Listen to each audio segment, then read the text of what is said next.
महाराष्ट्र हुकूमत साजी पर घमासान जारी है। बीजेपी और शिवसेना के बीच पहले पल के कौन झपकता है, ये देखना अहम है। हुकूमत तश्कील देने के लिए सरगर्मियां जारी हैं। आज दोपहर में बीजेपी के लीडरान गवर्नर से मुलाकात करने वाले हैं। गवर्नर से मुलाकात करने के बाद महाराष्ट्र बीजेपी सदर चंद्रकांत पाटिल और सुधीर मुनगंटीवार प्रेस कॉन्फ्रेंस करेंगे।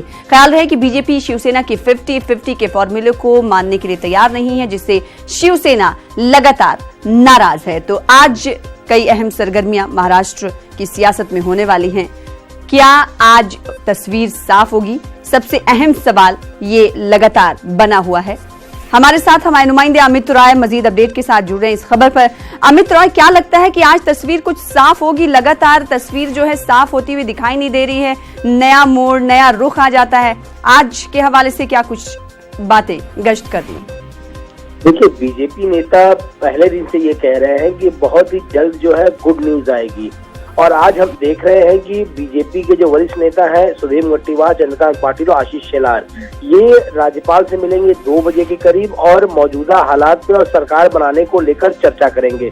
वहीं हम ये भी देख रहे हैं कि संजय राउत ने अभी कुछ ही देर पहले जो है मीडिया से बातचीत की और साफ तौर पे कहना है कि जिसके पास ज्यादा नंबर है, क्योंकि सरकार बनाने के लिए 145 का आंकड़ा चाहिए, और अगर बीजेपी के पास 145 का आंकड़ा है तो वो अपना बहुमत स्पष्ट करे और अपनी सरकार बना ले।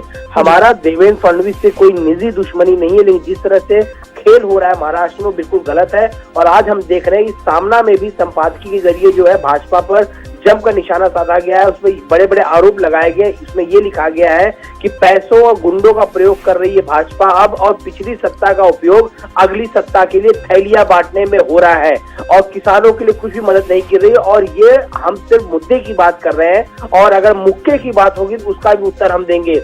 यानी कुल मिलाकर ये कहा जा रहा है सामना में कि विधायकों की खरीद फरोख्त का भी मामला सामने आ रहा है शिवसेना नगर में, कि विधायकों को अपनी तरफ लेने के लिए जो है पैसों का उपयोग है, थैलियां भी बांटी जा रही है बीजेपी की तरफ से। ऐसा संगीन आरोप जो है शिवसेना ने बीजेपी पे लगाया हुआ है। तो कुल मिलाकर देखें तो आज की जो बैठक है यहाँ पे शिवसेना भवन में, मातोश्री में बैठक है, बीजेपी के लोग राज्यपाल से भी मिलेंगे, लेकिन हल निकलता हुआ दिखाई नहीं दे रहा है। जी, तो कोई हल निकलता हुआ दिखाई नहीं दे रहा है, और इस पर सभी की निगाहें टिकी हुई है। बेहद शुक्रिया अमित राय हमारे साथ जुड़ने के लिए, अपडेट फराहम करने के लिए। तो महाराष्ट्र में आज भी काफी हलचल है। शिवसेना के नवमंतखब अरकान असेंबली की मीटिंग उद्धव ठाकरे ने तलब की है। बताया जा रहा है कि ये मीटिंग किसी नामालूम जगह पर होगी, क्योंकि शिवसेना को अरकान असेंबली के टूटने का खतरा सता रहा है। अब से कुछ ही देर बाद ये मीटिंग शुरू होगी। इस बीच शिवसेना ने अपने तर्जुमान सामना में बीजेपी को सतही सियासत करने का इल्जाम लगाया है। सामना के इदारिये में दावा किया गया है कि बीजेपी पैसों और गुंडों का इस्तेमाल कर रही है, मुतासर किसानों की मदद नहीं की जा रही है।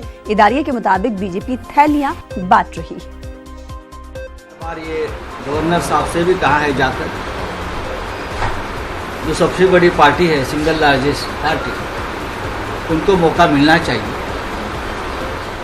किसी के पास भी 145 का आंकड़ा है, ये उनकी जिम्मेदारी है, कर्तव्य है कि महाराष्ट्र को एक मजबूत सरकार, बहुमत वाली सरकार दे। अगर आज कोई जाकर ये दावा पेश करता है तो मैं उनका स्वागत करता हूँ। जिनके हाथ में सत्ता होती है, पावर होती है, एजेंसी होती है, पैसा होता है, वो ऐसी स्थिति का फायदा उठाने के लिए, चाहे महाराष्ट्र हो, चाहे कर्नाटक हो, चाहे झारखंड हो, चाहे हरियाणा हो, ये हमारी राजनीति का दुर्भाग्य है आज की डेमोक्रेसी का।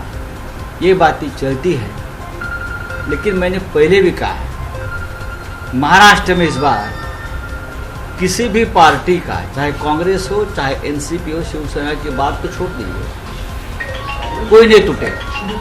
सर, अगर आज बीजेपी दावा पेश करती है तो शिवसेना का अगला कदम क्या होगा? मेरा कदम कुछ नहीं है, हमारा कदम कुछ नहीं है। जिसके पास बहुमत है वो सरकार बनाएंगे। बहुमत दिखाना जरूरी है राज्यपाल को। अगर राज्यपाल के पास आप बहुमत नहीं दिखा सकते तो आपको फ्लोर ऑफ द हाउस पर बहुमत सिद्ध करने के लिए टेस्ट लेना पड़ेगा ना। बहुमत सिद्ध करने के लिए ये अग्नि परीक्षा है। तो हमारी शुभकामनाएं है कि आप ये अग्नि परीक्षा पार कर ले और महाराष्ट्र को स्थिर सरकार। तो बीजेपी को शुभकामनाएं दे रहे हैं संजय राउत और लगातार ये बयान भी दे रहे हैं। इनके बयान से राजनीति में नया रुख भी महाराष्ट्र में देखा जा रहा है। लगातार वसीम अंसारी हमारे साथ, हमारे नुमाइंदे मुंबई से जुड़ रहे हैं। वसीम, शिवसेना बैकफुट पर आती हुई नजर नहीं आ रही है, लेकिन बीजेपी की अगर बात करें तो वेट एंड वॉच की पॉलिसी इख्तियार हुई है।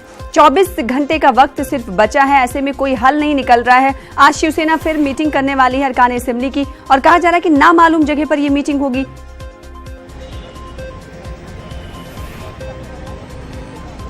देखिए, जिस तरह से पूरे 14 दिन बीत चुके हैं महाराष्ट्र में नतीजे आने के बाद, लेकिन अब तक सत्ता नहीं बन पाई है। इसे लेकर शिवसेना और बीजेपी के बीच में जिस तरह से आपसी मतभेद चल रहे हैं सरकार को बनाने को लेकर, और अपनी बातों पे अब भी शिवसेना कायम है। मातोश्री में उद्धव ठाकरे के घर पे सभी शिवसेना के विधायकों की बैठक होगी। इस बैठक में उद्धव ठाकरे उनसे चर्चा करेंगे कि महाराष्ट्र में नया समीकरण किस तरह बन सकता है, क्या उनके विधायक उनका समर्थन करेंगे। इस तरह की बातें उनके सामने रख सकते हैं। जिस तरह से शिवसेना प्रमुख उद्धव ठाकरे लगातार यहाँ पे अपने विधायकों के साथ चर्चा में है, उनके साथ कंटिन्यू उनके टच में है, तो इससे अंदाजा लगाया जा सकता है कि इस बार शिवसेना किसी भी तरह से बैकफुट पे जाने को तैयार नहीं है।